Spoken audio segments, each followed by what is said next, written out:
What is the scariest thing you've ever seen in your life that you can't explain? When I was a child, both of my parents had to leave for work early in the morning, so they would drop me off at my grandmother's house. I would have breakfast there and go to school from her place.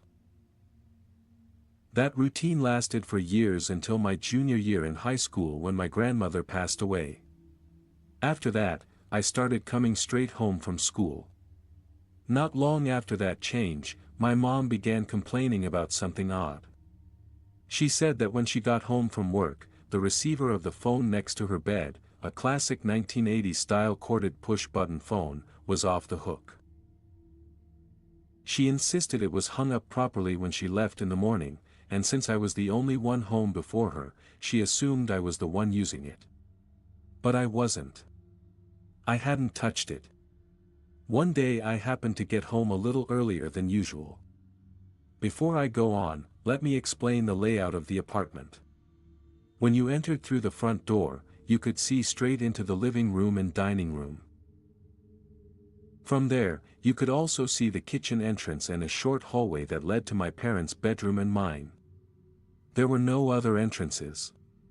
The windows were old-style narrow casement windows with screens, and we lived on the third floor. No way in or out. That wasn't the front door. So that day, I walked in and almost immediately I heard two clear, heavy footsteps coming from my parents' bedroom. I froze for a second. Then, being a dumb teenager, I dropped my school bag and ran straight to the bedroom. It was only a few steps away. I got there in seconds. No one was in the room, but the phone receiver was on the floor. Not just fallen over. It was placed on the floor in a specific way with the cord stretched tight as far from the base as it could go. That struck me as really odd. Later, I tried everything to replicate it. Shaking the table, knocking the phone off, tipping it, nothing worked. Every time the receiver fell, it landed on the table or right beside it. The only way I could get it to end up where I found it that day was to stretch the cord, place the receiver on the floor myself, and hold it there for a few seconds so it would stay. It couldn't have landed there by accident. I picked it up and put it back on the hook. And the moment I did, the phone rang. It startled me. I answered, and it was my dad on the other end. He immediately asked what was wrong. I told him nothing and asked him why he sounded worried. He said he had called a few minutes earlier right before I got home and someone had answered the phone. He thought it was me, but the person didn't say anything. It was just silence. He waited a bit, got creeped out, and finally hung up. He had been trying to call back ever since and had only just gotten through. I never figured out what happened that day. I know I heard footsteps in the room. I'm just as sure that no one was there. No one could have passed me. I had a clear view of the whole apartment when I came in. The windows hadn't been opened or touched, and my parents had the underbed space and closet stuffed so full of things that no one could have hidden in them unless they were the size of a baby. Strangely, after that incident, my mom never found the phone off the hook again. Not once. If you're enjoying these stories, don't forget to subscribe for more. I've seen some pretty wild stuff in my life, but most of it is explainable. The one event that always comes to mind was witnessed by my dad, my brother, and myself. It's a two-part encounter, but I still consider it a single event. It was around 1998, and my family had just moved into an old clapboard house on the edge of town. It had a huge backyard with a 6-foot wooden privacy fence on one side and a metal chain link fence about 4.5 feet high around the other 3 sides. We had neighbors on one side, the side with the privacy fence, and behind the yard there was a small grass alley with a street light, then another yard, and so on. Our bedroom was a converted sun room at the back of the house facing the yard with floor-to-ceiling windows along the entire back wall. We didn't have many options for bed placement. So, my headboard was up against the windows and my brother's bed was about 8 feet away, headboard against the opposite wall, and his feet pointing toward the windows. One night, we were up late. I was in my bed, he was in his, and we were just talking about random stuff when suddenly he went quiet. I figured he had fallen asleep, but then I heard him whispering in a shaky breath. I was like, "What?" and he whispered again. I said, "Speak up. I can't hear you." And that's when he goes, "Don't move. And be quiet." It was a forced whisper. I thought he was messing with me. And I'm like, "Bitch, why?" I looked at him, and keep in mind my head was right by the windows and he's pointing past me out into the backyard. So, I quickly sit up, turn around, and there's this huge dog head staring almost nose to glass through the window right behind my bed. I'm almost nose to nose with this thing. Just a single pane of glass and maybe 10 in of air separated us. When I say I screamed, I mean I screamed. Not my proudest moment, but hey, I was like 10 years old.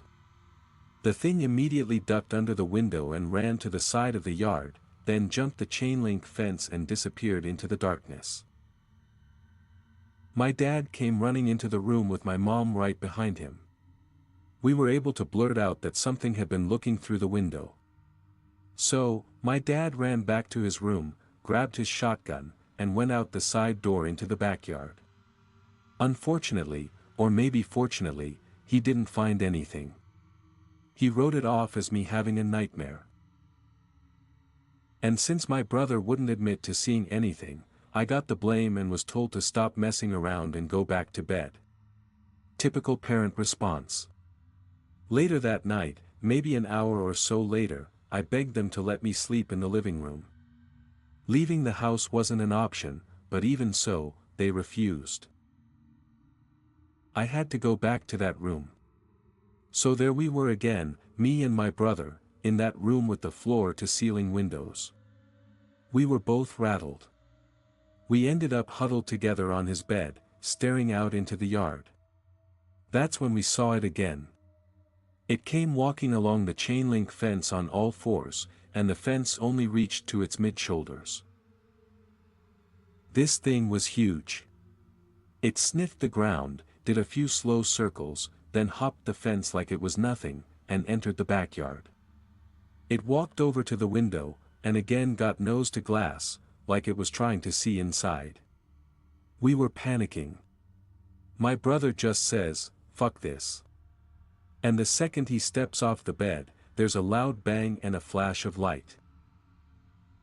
The thing at the window gets knocked sideways, but doesn't miss a beat. It immediately turns and sprints across the full length of the yard. It jumps the back fence, clears the alley, lands in the neighbor's backyard, and keeps going.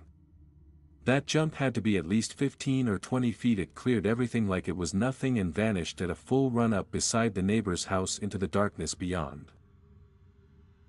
My dad comes tearing around the side of the house with his shotgun in hand, runs straight to the side door, and slams it shut behind him. He's yelling that we need to go. We packed a few things and went to a hotel that night. My mom absolutely refused to believe we saw what we said we saw, but we only lived in that house for about 6 months after that. It rattled my dad so much that he didn't even want to go back.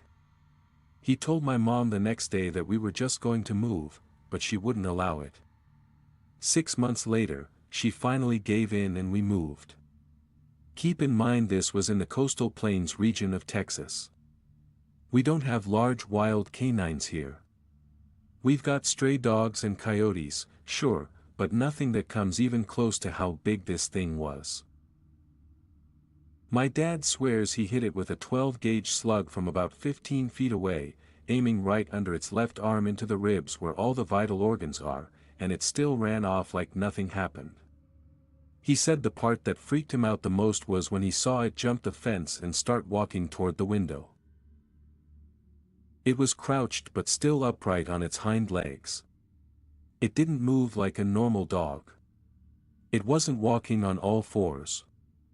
It looked like a really stocky person in a dog suit, but he could tell it wasn't a suit. When it got close to the window, it stood up straighter and it became clear that its body proportions were off. He also said that when it was circling the yard earlier, sniffing the ground, it wasn't actually sniffing. It was looking at our window with its face angled down like it was pretending to sniff the ground. Like it was acting a part. He's had dogs his whole life and said everything about what it was doing just felt wrong. Much later, I asked him why he went outside that night if he thought I was just having a nightmare. He said it was my brother who gave it away. He said, I looked panicked. Sure, but my brother was white as a sheet and wouldn't take his eyes off the window. Your brother has never looked that scared, he told me. And he's never been one to just make stuff up. So, while he and my mom were lying in bed, he couldn't stop thinking about it. He decided that if my brother looked that scared, then we must have really seen something. He grabbed his gun just in case he had to scare off a creeper and figured he'd sneak out the garage and around the far side of the house to see if someone was peeking in through the windows. He didn't actually expect to see some kind of massive dog thing. He thought maybe it was dark. Our imaginations ran wild. Maybe it was just a person. But when he saw it coming up the fence, lit up by the street light in the alley, he froze. He was about to creep back inside and pretend he hadn't seen it. But then it went right up to our window and stood there. And in that moment, he said he felt this overwhelming sense of dread, like something terrible was about to happen to us. I went to college in Providence, Rhode Island. My dorm room was the typical setup. 2 beds on opposite sides of the room, desks at the foot of each bed. Nothing unusual. One day, my boyfriend and I were hanging out in my room. He was lying on my bed while I was standing next to it, bent over to grab something. All of a sudden, he screamed like genuinely freaked out and covered his eyes. I asked him what was wrong, but he wouldn't say at first. He looked completely shaken. Finally, he told me that when I bent over, he saw a shadowy figure behind me. What really freaked him out was that it looked like him. Same height, same general shape, and the silhouette even had the distinct outline of his afro. He was so disturbed by it that we just dropped the conversation and never mentioned it again. We also never told my roommate, who wasn't in the room at the time. A couple of weeks later, I was asleep in bed with my boyfriend. In the middle of the night, I woke up to the sound of my roommate quickly and quietly packing a bag. She looked totally panicked. She left the room without realizing I was awake. So, I didn't say anything right then. The next morning, I asked her why she rushed out like that. She told me that during the night, she had woken up and saw what she thought was my boyfriend sitting at my desk. She asked him why he was up so late, but then she turned and saw him still sleeping in bed right next to me. That's when she completely freaked out, got her stuff, and left. She believed in ghost stuff, so it hit her hard. What really messed with my head was that she described seeing the same figure my boyfriend had seen earlier. We had never told her about that moment. And yet, here she was confirming it without knowing. Living in Rhode Island, I definitely saw some weird. My very first job was as a radio DJ at a small hometown station in the mid-1990s. It was a tiny building out in the middle of a field with a 500-foot antenna out back and a single road leading from the main highway to the front door. The transmitter sat right behind my studio, separated by a pane of sound-dampening glass, and it had a light bulb that was always on. The station was so small that you could see that light bulb from the driveway. There were only 2 doors in the whole building, the front door and a back door located in the transmitter room. That back door didn't even have a handle on the outside and was always locked from the inside. It was impossible to open it from outside. I worked the evening shift from 5 p.m. to 10 p.m. After my shift, the station would go off the air for the night. I was always the last person there, so once I finished broadcasting, I had to pull commercials for the next morning's show, clean up any dishes, and wrap up some production tasks. After working there for about a year, I had racked up a handful of strange experiences. Sometimes I'd see shadows flitting just at the edge of my vision. The lights would flicker or switch off and on by themselves.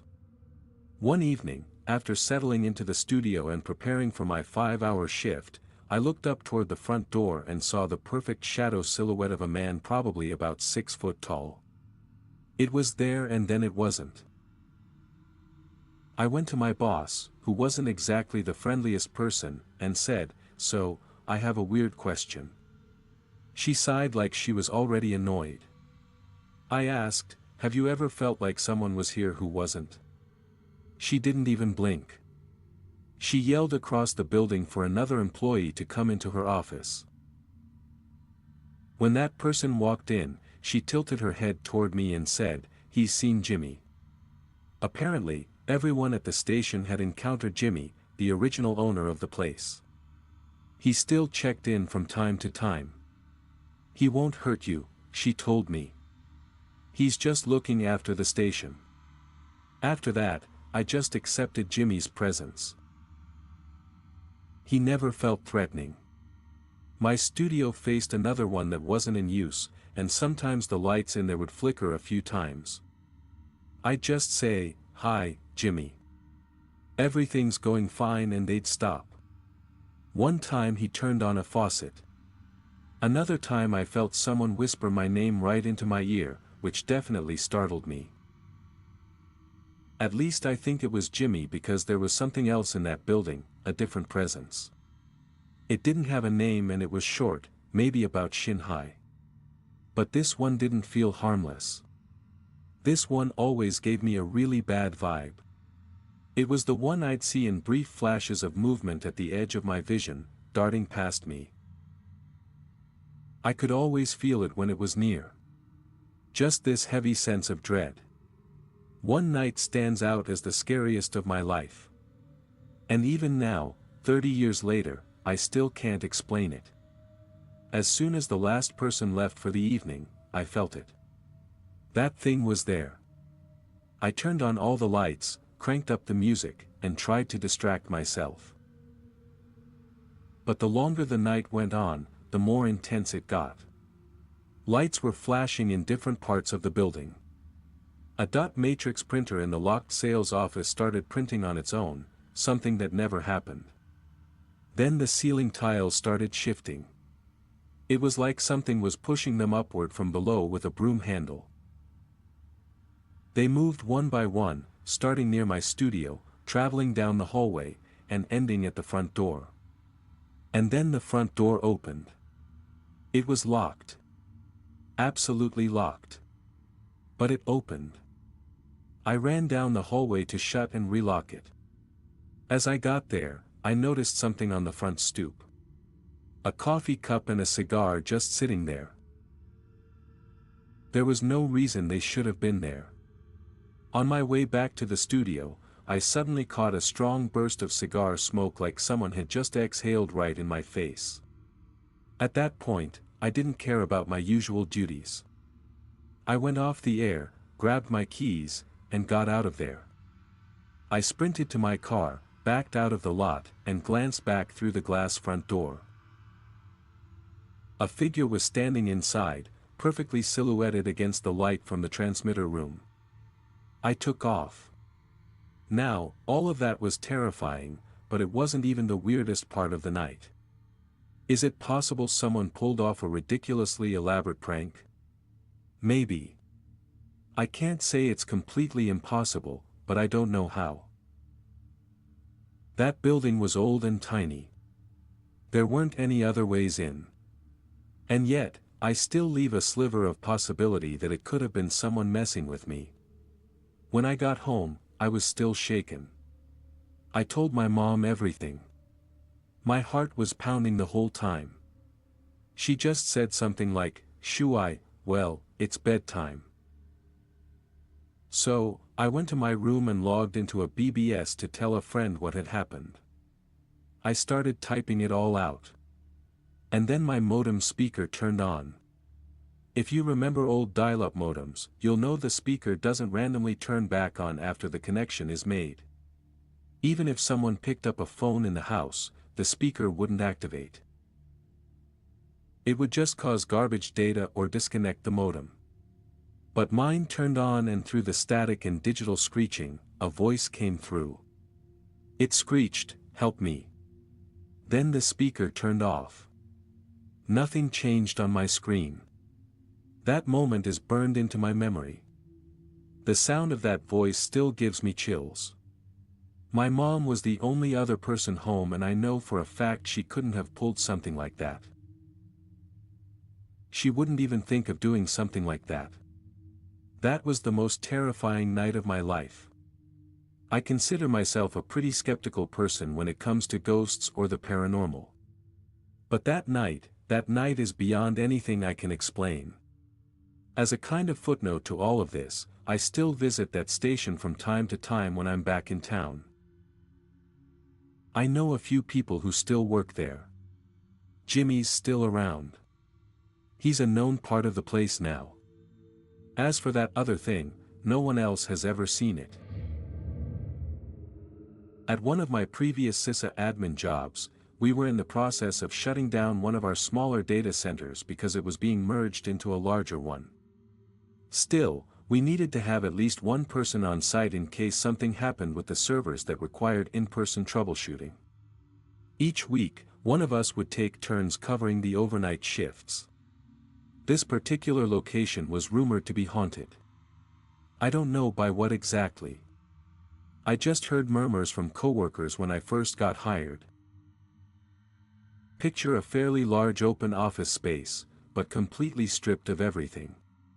No cubicles, no desks, just one desk in the middle of the room and a few random cables still hanging from the ceiling. The only lights that worked were the ones directly above my desk, and they only lit up a 3-foot radius around me. That was my workspace for the week. I remember sitting there surrounded by that eerie quiet, just hearing the hum of the distant server room, fans spinning, the cooling system humming while working on a customer's server.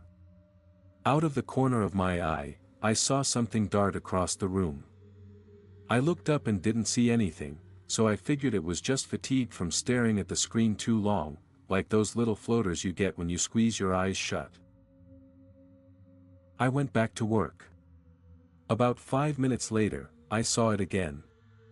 But this time, I also heard the bathroom door open and then shut. It was one of those heavy doors you had to pull open, and then the top-mounted mechanism would pull it shut with a loud thud. I assumed one of my coworkers had shown up for a server fix or some kind of emergency. So, I got up and waited for them to come out of the bathroom. 10 minutes passed and no one came out. Getting concerned, I walked into the bathroom just to make sure no one had passed out or needed help, especially since one of my coworkers had a history of seizures, but the bathroom was completely empty. At that point, I was officially creeped out. I walked out of the bathroom and this time clearly saw a shadowy figure dart across the far end of the room, not just in my peripheral vision, but straight on. I immediately went and flipped on the rest of the lights throughout the office. I was 100% convinced a coworker was messing with me. I checked the entire office and server room. Nothing. No one was there. The rest of the night was uneventful, and so was the rest of the week. Though I spent most of it sitting at my desk on edge, just waiting for something else to. I was about to cross the street when a lady suddenly put her arm across my chest and said, "Wait." As I looked at her, trying to figure out what was going on, a car crash happened right in front of us. One of the cars went tumbling down the street, barely 2 feet from where I was standing. If she hadn't stopped me, I would absolutely be dead. I turned to look at her again, and she was gone. I could see for blocks in each direction. There was nowhere she could have gone that fast without me seeing her. The only thing I can come up with is that maybe I imagined it, that my mind created the memory because of how shocking and tragic the crash was. I've never experienced anything even slightly supernatural before or after that moment.